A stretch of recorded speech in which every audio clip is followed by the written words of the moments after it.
Good morning. Welcome to my channel. My name is Tony and this is Little Wins. And here I discuss the real ins and outs of living each day with Parkinson's disease. I have Parkinson's disease with cervical dystonia. And today I got up. It's right now about 3:30 in the morning. I woke up around 2 a.m. This can be pretty typical with Parkinson's. It seems like you want to sleep a lot, but also that you can't sleep. You have different issues that prevent your sleeping. For me, my night began last night. I was feeling kind of tired, but not ready for bed. And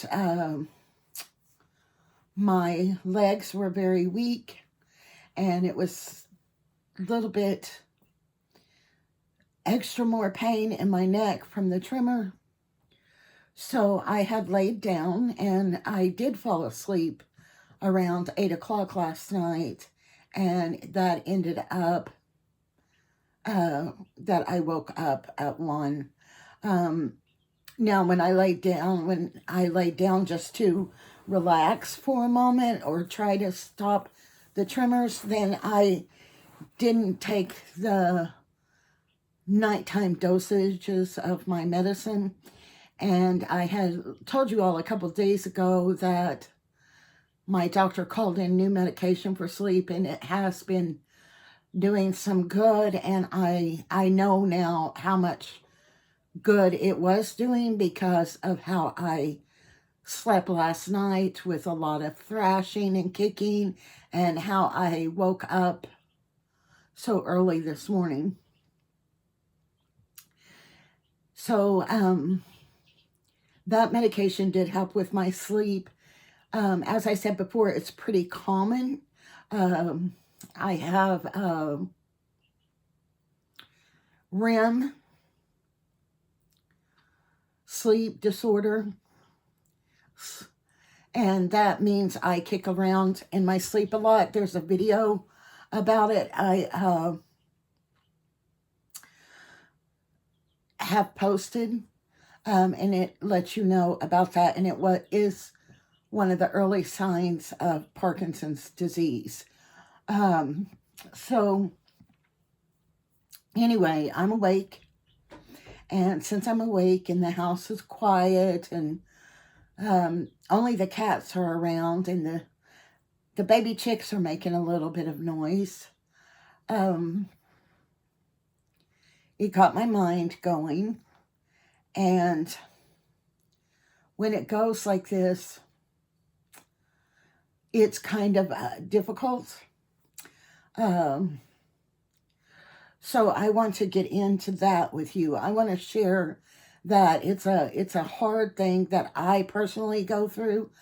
I can see where others with Parkinson's would also go through it as well. So I made my coffee. Hopefully you have some coffee. I have my coffee here, and it has a lid, and my fingers can go in it because I drop things all the time. My kids found this one to help. It can hold the coffee by itself. I can hold the coffee in my fingers rather than with my fingers wrapped around, and it makes it easier, and it has a lid just in case. Because we all know it's not a good idea to drop hot coffee on yourself. So my kids got me this cup to help me be able to drink coffee. My fingers just squeeze right in there. They do make cups for Parkinson's. They look a little juvenile, and I just wasn't feeling the style too much. I just wanted, it felt so clinical. The look of the Parkinson's or trimmer, or, you know, when you have trouble with your hands, the look of those utensils and things, while they might be good, I haven't wrapped my mind around the clinical look of them yet to use them, even if they would help. Okay, so I want to share with you how my mind wanders and works and takes me down a path of frustration. I've mentioned being frustrated with myself, but not clearly as to why I get frustrated with myself. So this should help clear some of that up and help you have an understanding either for yourself or a loved one of where they're coming from. For me, I always have a plan for what I'm going to do during the day. I'm going to do this, or this. I've lived my life that way, knowing the next day what my plan is, knowing next week what my plan is, knowing the things that I'm going to get done, being on a schedule for anything from work to cleaning to everything that I do. I have a way for those things that I want to do. So with Parkinson's disease, the disease has a way of the things that I'm going to do. The disease decides how much I can get done. I have no control over that anymore. And this morning I'm thinking, I need to do a little laundry. I need to do, the vegetable garden needs planted. My daughter planted one part of it. There's more of it that needs to go. So the vegetable garden needs planted. The heel for the flower bed has just a little bit left to go. My daughter helped me get that done the other day. There's just the very top that needs done. The lawn needs mowed. My daughter mowed the front yard. We had tree limbs fall in the backyard, and my son's been cutting those up, but they need brought up the hill and put in the trash. And I need to paint the bathroom, and I need to my bathroom in my downstairs, I want to paint it. And I have stuff that I need to have a garage sale next month. So all these things come in my brain, and I then start saying, well, what can I get done today? And I make this list of what I can do today. And this I do every day. I make this mental list of what I can get done. And then I find that I don't get the mental list done. Even I've tried to shorten it, and I do what I can. I follow advice of my occupational therapy and do some task as much as possible sitting down so that my energy goes further. But everything you do, you can't sit down. You can try, but it doesn't always work that way. And nothing really is emergent, but to me, that would have been, in the past, a couple of days of work. Maybe with the painting 3 days. But now, it feels like this impossible amount of work. And I don't even have to do it alone. My kids, my kids will do it. I live with them. It's their house. I just think of things, oh, this needs done, this needs done. We get it done. But I want to do more. I know that they spend a lot of time just taking care of me. And I always think, oh, if I could just do this to help them, or that to help them,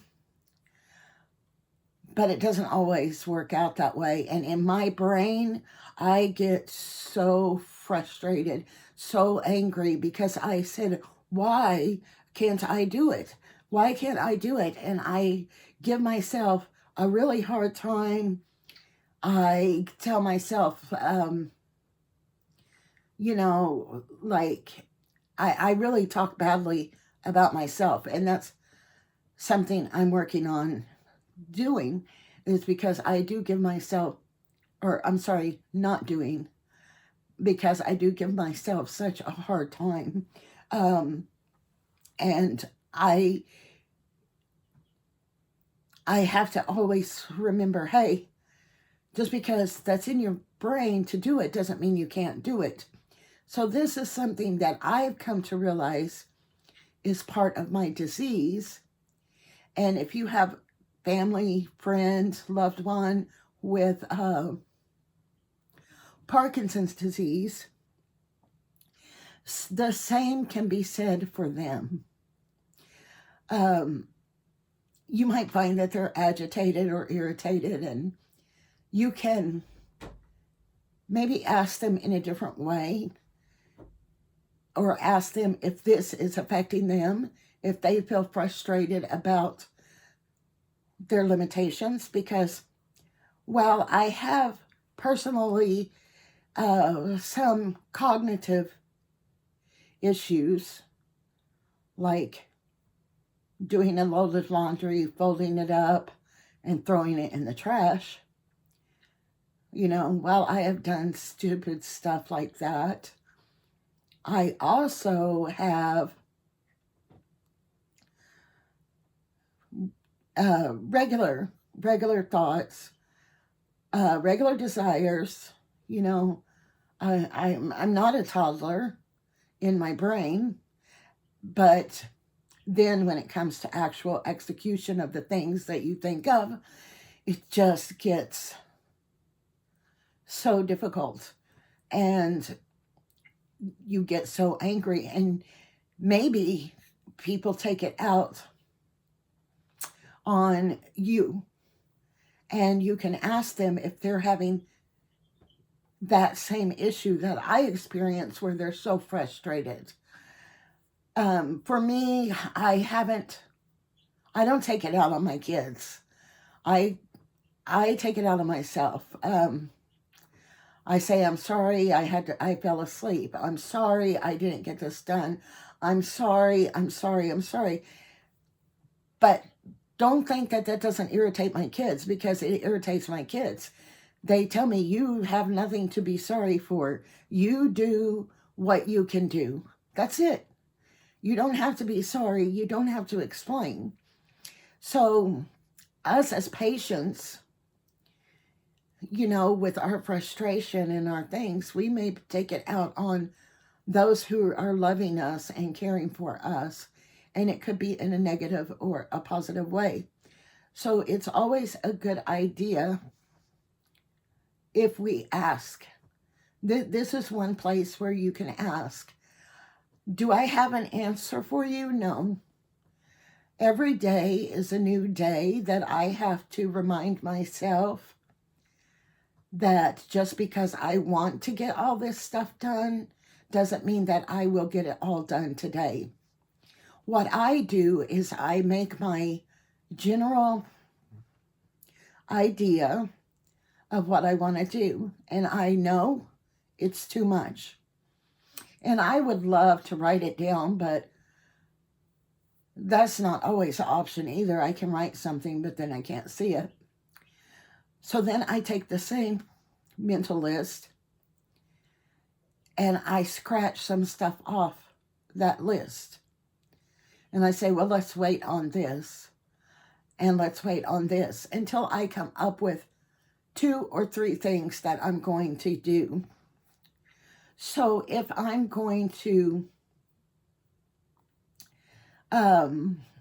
do laundry, I will do laundry, and I started setting a timer on my phone to match the drying time. I'm sorry. It's not how I do it. I set a timer on my phone for, while I'm doing laundry, for 10 minutes. And that 10 minutes, I can wash my dishes, clean a cat litter box, or dust my room, something.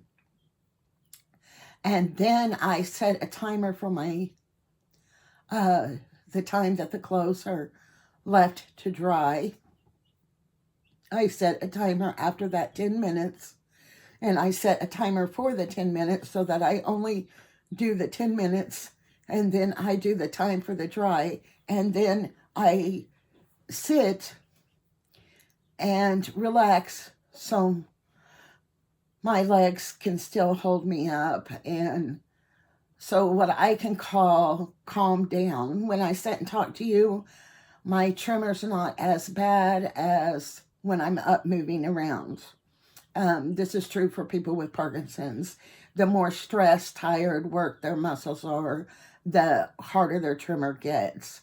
So then I'll sit down and what I call catch up, relax, try to relax as much as you can, or I can, those muscles for a little bit. If I need to call a doctor or anything in those times, I do it. And then I will repeat that cycle, 10 minutes getting some things done, whether it's the dishes or something, I get something done and then wait for the next dry cycle, and fold the laundry in the sit down time, because I can sit and fold laundry at the same time. And that's somehow that I try to control my time. Everybody will be different, but at the end of the day, when I'm going through my list of stuff I wanted to get done, that's already been trimmed from one big list to one smaller list, to trimmed to a smaller still list, I don't finish.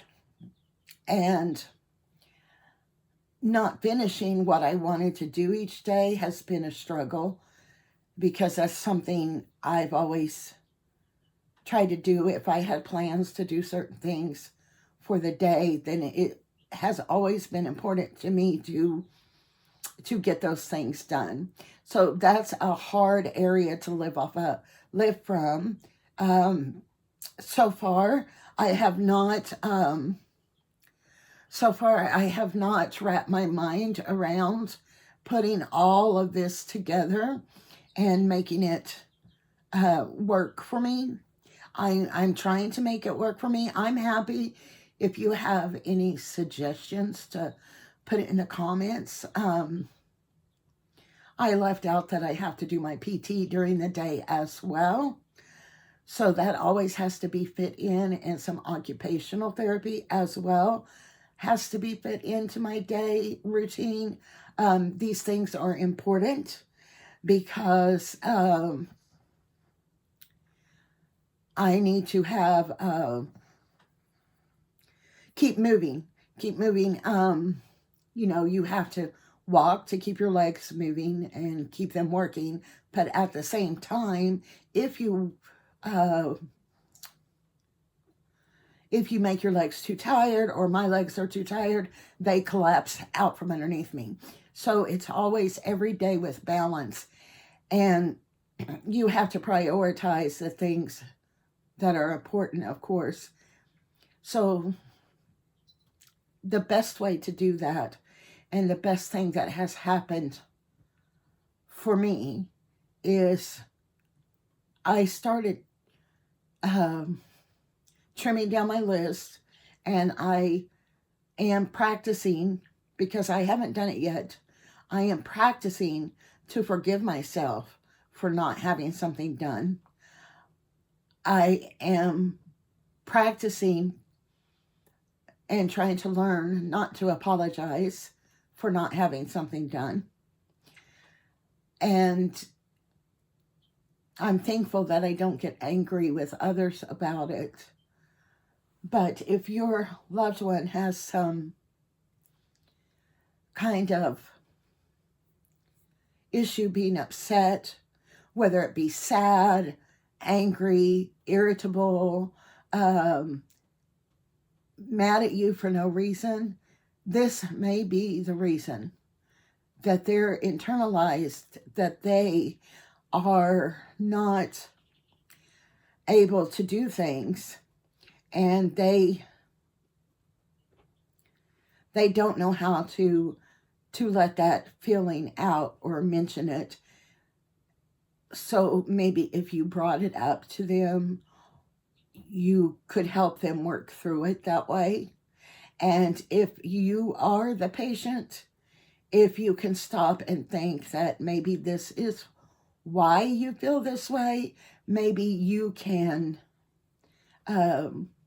start to notice that behavior and change it. Especially because the people who love us, they don't deserve us to be over apologetic or angry. They deserve us to be loving and, we don't have to be like, it doesn't affect us, no. But we don't have to try to make it harder on them. It's already hard on them. And shout out to all the caregivers. It is tremendously hard. I understand. And from both sides, patient and caregiver, we need to remember that we're all going through stuff. And we need to, understand each other and talk it through and let each other know where we're at. If you struggle with what you can't do on everyday basis, focus on what you can do. That's helped me so much, focusing on what I can do. I can fold the laundry. I can, do some weed pulling for a limited amount of time and space, but I can do it. Think of the things you love and see what you can do. I'm the weird person. Everybody wants me to live with them because I love to cook, clean, and do laundry. So those cans for me are great, but I know everybody's happy time about what they can do is not going to be laundry. But for me, it's laundry. I can do laundry. I can fold it up. For me, that's very happy. I would do laundry all day, every day. I'm so weird, I know. But I love to do laundry. So focus on what you can do. Focus on what you did do. Tomorrow, you can do some more. And I'm going to keep telling myself to the same thing. Tomorrow, I can get some more done. Tomorrow, it'll still need painting in my bathroom. Tomorrow, it'll be okay. Thank you all for watching. I hope something I said resonated and helped someone. If you're new to my channel, if you'll hit the subscribe button, please like and share out the video so we can work through things together and help other people with their Parkinson's journey. I'm open for all suggestions. Comment below if there's anything that you have tried or have done in any situation that helped you do better. Maybe you had knee surgery or you had a broken leg and you had to adapt and do things in a different way. Just comment and share below so you can help us all look at those ideas and see how we can implement them into our lives. And you all have a great day. Thanks.